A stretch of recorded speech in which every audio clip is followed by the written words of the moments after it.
League Spalding, how's it going? Here live from the Margaritaville, Fort Myers Beach, Florida, where I'm going to be recapping your guys' fantasy football season this year. So here I am, live in Margaritaville, just for you guys, doing a recap of your season. So, got all my notes right here. Here we go. So, first off, I'm going to be starting with the team Mike's Nightmare. Now I need to declare that there's been a lot of ups and downs. I mean, this league, there's been sub 1 point losses, and they've even had 100-point victories in the playoffs. There's been teams that have had injury struggles, and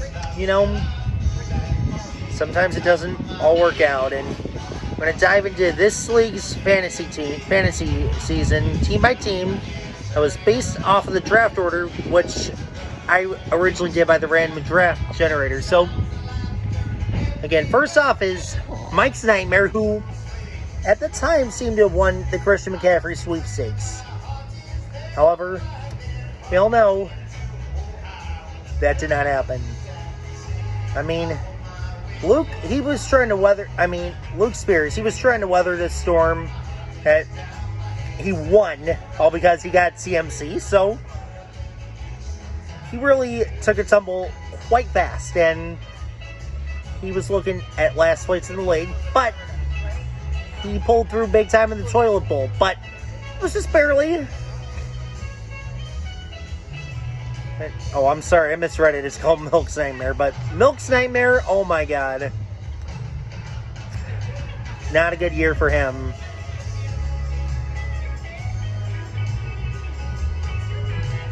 So, next I got Milktown Milkmen. They had the second pick this year, and this ended up becoming the last place team. Hunter Norris, so what he did is he picked CeeDee Lamb. And Cowboys had a freaking weird year this year. Y'all know CeeDee Lamb. I mean, he was not the problem for the Cowboys. He performed above average, but despite it, nothing could help this poor milk drum up a win. I mean, the big dogs of the league, they just got to him. They brought him down. So, he's going to be traveling on a Greyhound bus with one other person in the league to Chicago and back for the experience. So, Travis Etienne Jr., that became a huge miss on his part. 5-12 finish, but Chase Brown became the MVP of his team in what was a pretty bad year. Next up, Team Shireen. So, celebrity that we're all friends with. Payne Shireen, also known as Hurdles. Well, he took Tyreek Hill, speed of a track star, but that only got him some more hurdles. I mean, Tua missed a lot of games, and then Tyreek's production just went down, and maybe he could have played QB for the Dolphins, but nope. I lost every game in that time span. And when Tua came back, he got his only win versus a team above 500. However, he missed the playoffs by a couple pubic hairs in the end. And he was playing for 7th place. But ended up happening 8th place, losing by 100.44 points. Brock Bowers became a solid pick for him. He was his MVP. We want to say Chris Olave, that became his worst player this year. All because he got injured often. But Team Shireen ended up with a 6-11 finish, 8th place. Next up, number 4 pick, Team Pennington. I mean, he went all big on rookies with Jane Daniels and Marvin Harrison Jr. But the thing is, he reached for a lot of players. There were better options to pick on the board at the time, including Jonathan Taylor. But unfortunately, this team, Pennington, ended up getting the worst record in terms of points scored against them in a game. Even though that happened, I mean, he still finished with two top 5 quarterbacks, 3 top 20 running backs, 3 top 20 wide receivers, and in 3 weeks in the playoffs. scoring a total of 506 points. But somehow, 89 year, finished 7th in the league. Gene Daniels got MVP, and Marvin Harrison Jr. was a reach. Ladivo Suervo. So, 6th pick, yeah, they ended up trading it away to the rival for the trade deadline in a big blockbuster trade. Picked Jamar Chase, but though that was kind of a reach for this league.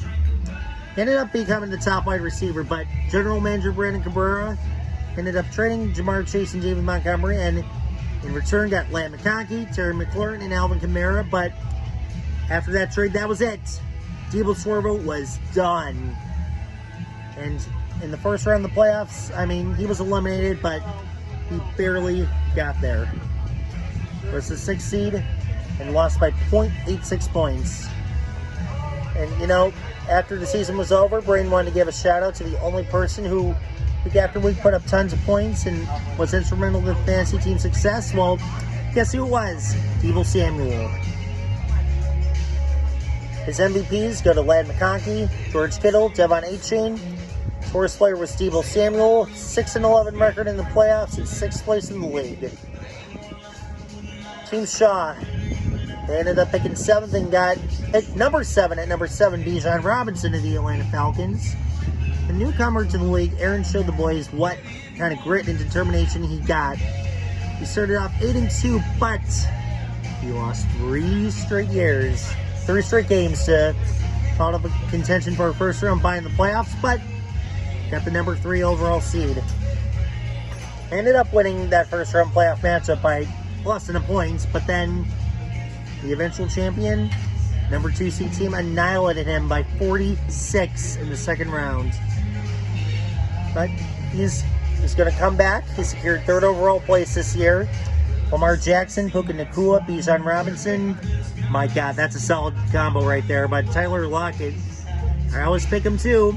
He's been very solid all 10 years in Seattle, but he really dropped off this year. 11-6 record. Baltimore Blowbacks, Noah Farmer, 8th pick. I mean, this could have been a playoff team. It really could have been. But he picked up Reese Hall at the 8th pick. I mean, to put it frank, Hall was shit. And I can't really say much more than that. Now, Noah would have unfortunately been tremendously better if he made a better pick there that didn't bring him down. However, he made a couple good picks. Bo Nix and Jahmyr Gibbs. Yeah, I mean, even if he made some trades or anything, I don't think any of them would have worked. So good luck next year. So 9-8 record, 5th place. Love Thy Neighbor, 9th place.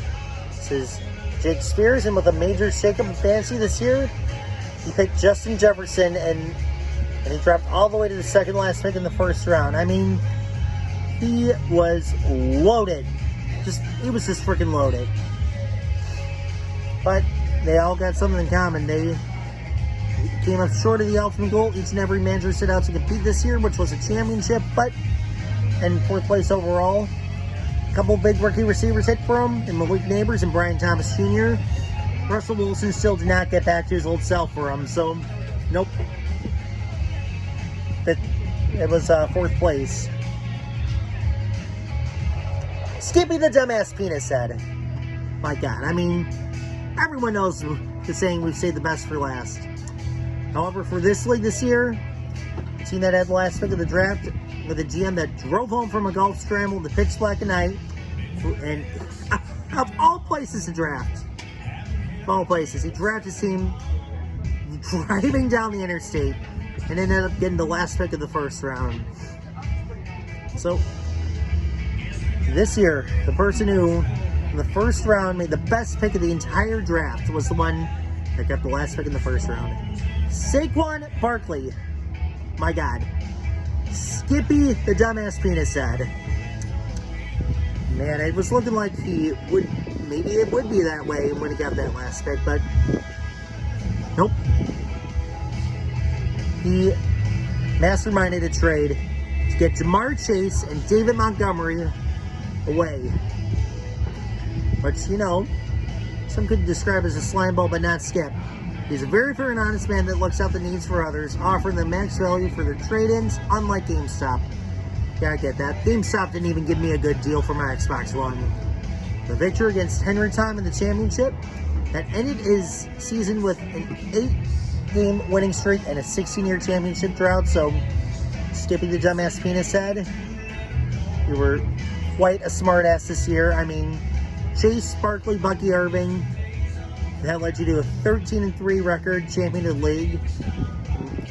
I don't know how you got it done with Anthony Richardson, a quarterback, but you did. Glad you had fun this year, boys.